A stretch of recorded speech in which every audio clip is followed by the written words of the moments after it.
Once second very good morning from Ramji. এখান থেকে আমাদের 500 মিটার ওপরে উঠতে হবে, পুরো রাস্তাটাই চড়াইতে। প্রশান্তদাকে আমি বলেছি যে আগে বেরিয়ে যাও, কারণ এখানে যদি কেউ আটকে যায় তাহলে পেছনের জন্য খুব প্রবলেম হবে। কিন্তু ঢালটা বেশ ভালোই আছে, আর কয়েকটা খুব শার্প টার্ন আছে, যেমন এখানে দেখতে পাচ্ছেন একটা। আসবার সময় কাউন্টিং করেছিলাম, মনে হয় মেবি 6টা এরকম টার্ন আছে। হোমস্টেটা সুন্দর হোমস্টে, নো ডাউট, এখানে এসে একদিন থাকতেই পারে। এখান থেকে এরা গাড়ি প্রোভাইড করে, সেই গাড়ি নিয়ে আপনারা যেতে পারেন সীমানার দিকে, নেপালের স্পটগুলোর দিকে।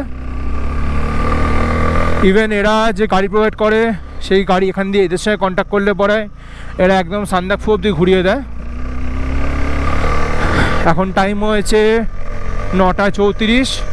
আবার এই কার্ভগুলোকে মিস করব, কারণ আজকে নিচের দিকে নামছি। এই যে রাস্তাটা, এই রাস্তাটা সুখিয়া বাজার হয়ে বেরোবে। শুক্রবার করে এখানে বাজার বসে, বললো হাট বসে, যেটাকে আমরা হাট বলি। আর এই রাস্তাটা দিয়ে যদি শুক্রবার দিন আসেন তাহলে এই কাঁচা রাস্তাটা দিয়ে নামতে হবে, কারণ এইখানেতে প্রচণ্ড ক্রাউড থাকে, যার জন্য গাড়ি ঢুকতে দেয় না। এই হচ্ছে বাজার মার্কেট, সুখিয়া বাজার। রাইট না আমরা যে জায়গায় দাঁড়িয়ে আছি, এখান থেকে মিরিক হচ্ছে 25 kilometre, Siliguri 69 kilometre, NJP 74 kilometre. Manebhanjan এখান থেকে ডান দিক যেতে হবে, গেলে 7 কিলোমিটার হচ্ছে মানেভঞ্জন। এই রাস্তাটা যাচ্ছে মানেভঞ্জনের দিকে। এখান থেকে সোজা চলে গেলে পরে আপনার সান্দাকফুর দিকে যেতে পারবেন। কিন্তু এটা ইন্ডিয়ার দিক, তাই এখান থেকে বাইক অ্যালাউ না। হ্যাঁ, আপনারা কিছুটা বাইক নিয়ে যেতে পারবেন, যতটা অবধি অ্যালাউ করে। তারপরে কিন্তু এদের গাড়ি নিয়ে এখানে যেতে হবে। এই জায়গাটা দেখুন, ভেতরটা। মিরিক 20 কিলোমিটার, শিলিগুড়ি 65 কিলোমিটার, সান্দাকফু ডান দিকে 34 কিলোমিটার, পশুপতি ফাটক 6.4 কিলোমিটার। আর এই হচ্ছে সীমানা ভিউ পয়েন্ট।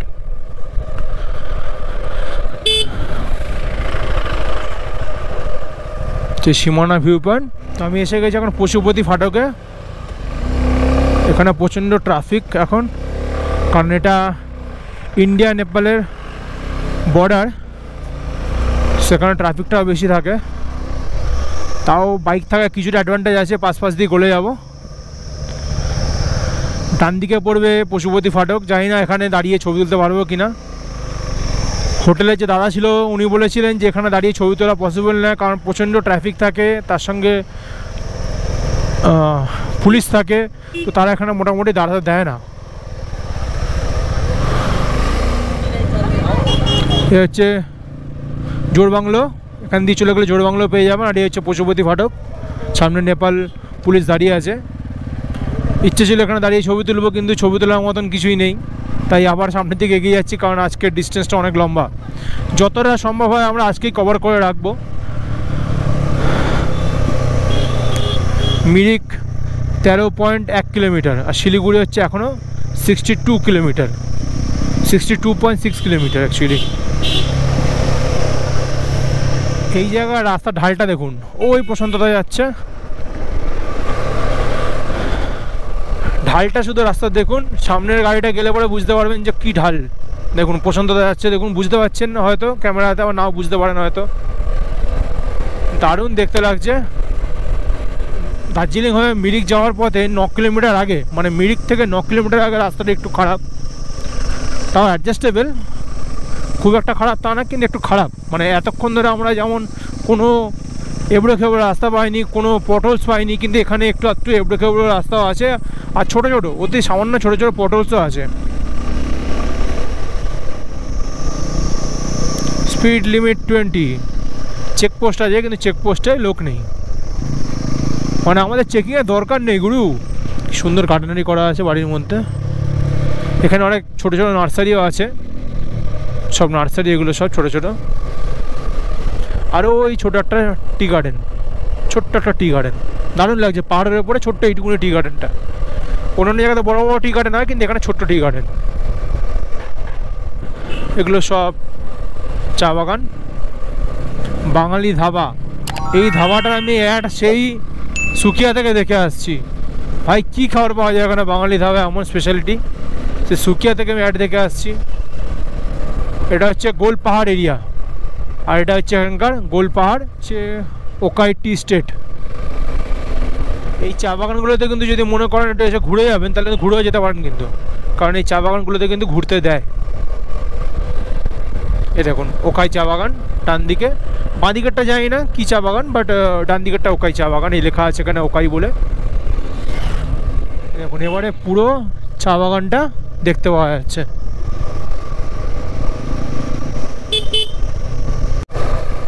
বাড়িগুলো দেখুন কি সুন্দর দেখতে লাগে, বাড়িগুলো কাঠের বাড়ি, চা বাগানের পাশে, সামনে রকমারি ফুল। ও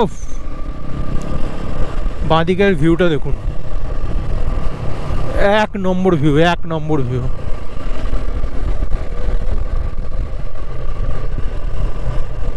ওই যে রাস্তাটা দেখা যাচ্ছে, ওই রাস্তাটাতে আমরা যাবো এখন। বাঁ দিকে নেমে গেলে পরে চায়ের বাগান, আর আমরা উপর দিকে উঠে যাব।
আমরা দাঁড়িয়েছিলাম টার্বো টি গার্ডেনের সামনে। আশা করি ড্রোন শটটা আপনাদের ভালো লেগেছে।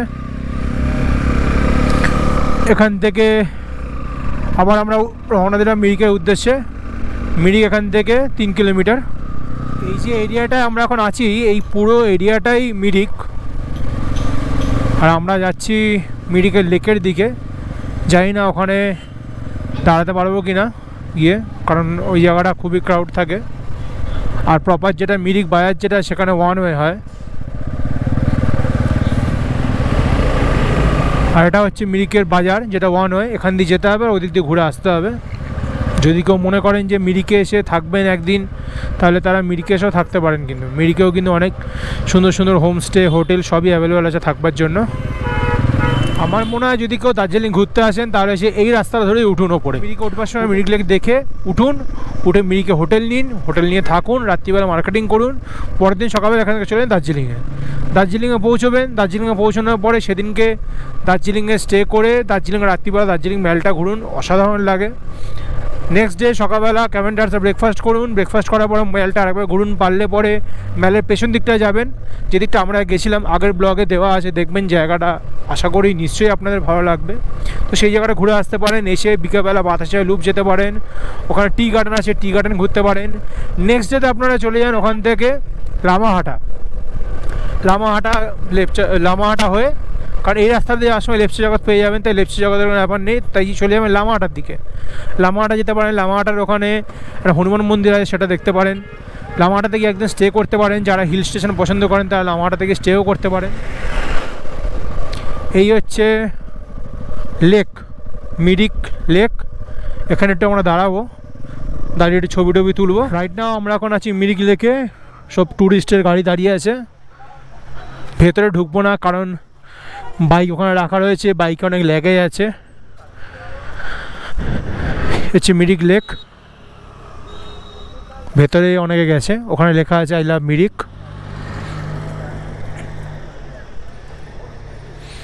আর এখান থেকে ক্লিয়ার ভিউ পাওয়া যায় কাঞ্চনজঙ্ঘার, আর ওয়েদার ভালো থাকলে কাঞ্চনজঙ্ঘার ছায়াটা মিরিক লেকের জলে পড়ে। এই যে রাস্তাটা, এই রাস্তাটা দার্জিলিং চলে যাচ্ছে বাইপাস ধরে, আর বাঁ দিকে চলে যাচ্ছে শিলিগুড়ি। আমরা বাঁ দিকে নিয়ে নিয়েছি শিলিগুড়ির দিকে। আর এটা হচ্ছে মিরিক ভিউ পয়েন্ট, এখানে লেখা আছে আই লাভ মিরিক।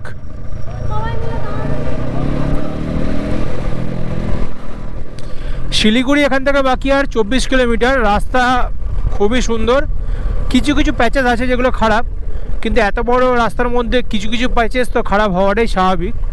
তো শিলিগুড়ি এখান থেকে এখনও 28 কিলোমিটার, ভুল বলেছিলাম, আর বাগডোগরা 38 কিলোমিটার, এনজিপি 35 কিলোমিটার। এই হচ্ছে দুধিয়ার ব্রিজ। এইখানেতে নদীর পাড়েতে অনেক পিকনিক হয়।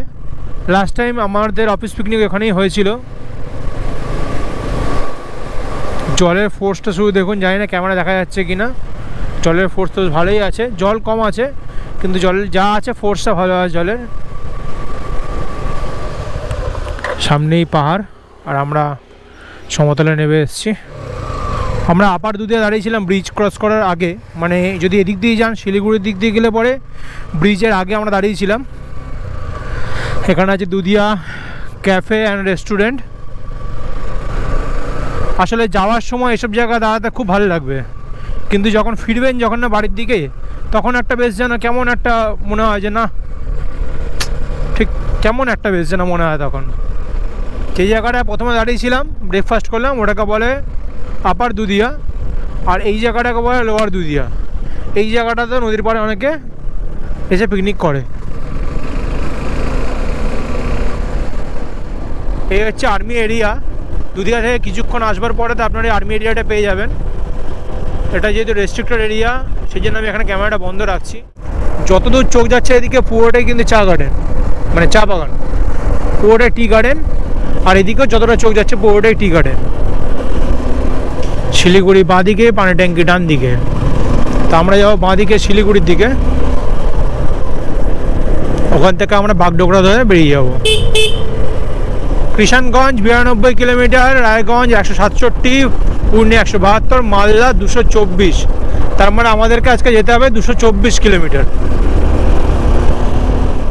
সামনে আবার ডাইভারশান, প্রচণ্ড ধুলো, এখন থেকে দেখতে পাচ্ছি প্রচণ্ড ধুলো, আর তার সঙ্গে ডাইভারশান। আর এখানে আমরা একটু দাঁড়াবো আনারসের রস খাওয়ার জন্য। এখন এখান থেকে ইসলামপুর বাইপাস দেখাচ্ছে 1 ঘন্টা লাগবে, 46 কিলোমিটার। টাইম হয়েছে 3:50, আর আমরা এখন পাস করছি ইসলামপুর বাইপাস। এখান থেকে মালদা এখনও 180 কিলোমিটার। তাই এই রোডে দেখানোর মতন কিছু নেই, আমি এখান থেকে ভিডিও বন্ধ করছি। আপনাদের সঙ্গে আবার দেখা হবে কি মালদা বাইপাসে। টাইম হয়েছে 8:19, আর আমরা চলে এসেছি মালদাতে। আমরা এখানেই রাত্রিরে থাকবো ঠিক করলাম।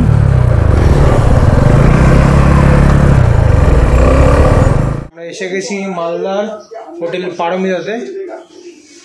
আজকে মালদা থাকলাম তার আরেকটা বিশেষ কারণ হচ্ছে আমরা সকালবেলা বেরিয়েছিলাম সেই 9টা, তো 12 ঘন্টা হয়ে গেছে আমরা ড্রাইভ করছি। তার জন্য আমরা আজকে মালদাতেই থাকবো ডিসাইড করেছি। এই হচ্ছে আমাদের রুম, ওটা প্রশান্তদার বেড, এটা আমার বেড। এখানে টিভি চলছে, ভেতরে ওয়াশরুম। একবার ওয়াশরুমটা দেখিয়ে দিই। ওয়াশরুম অনেক বড় ওয়াশরুমটা। নিচে আমাদের বাইক রাখা আছে, একদম এদিকে ইয়েলো কালারেরটা আমার বাইক, ওদিকে যেটা একটু বাইরের দিকে বার করে অরেঞ্জ কালারের ওটা প্রশান্তদার বাইক। এটা ছোট বারান্দা। টাইম হয়েছে এখন 10:32, আর আমাদের ডিনার এসে গেছে। আর আমি আছি হোটেল পারমিতাতে, একটু মালদা সিটি থেকে বেরিয়ে। এই হচ্ছে হোটেল পারমিতা। পার্কিং বাইক ওখানে আছে একটা, আমাদের আরেকটা বাইক এখানে আছে। ডিনার আমাদের কমপ্লিট। আজকের জার্নিটা খুবই হেক্টিক ছিল, কারণ পাহাড় থেকে নামা, তারপরে এখানে কিছু খারাপ রাস্তা। ঠিক করেছিলাম মালদা থেকে যাব, এবং কথা মতো মালদা থেকেও গেছি। কালকে সকালে এখান থেকে বেরিয়ে যাব কলকাতার উদ্দেশ্যে, এবং আশা করা যায় আমরা 11টার মধ্যে আমরা ঢুকে যাব কলকাতাতে।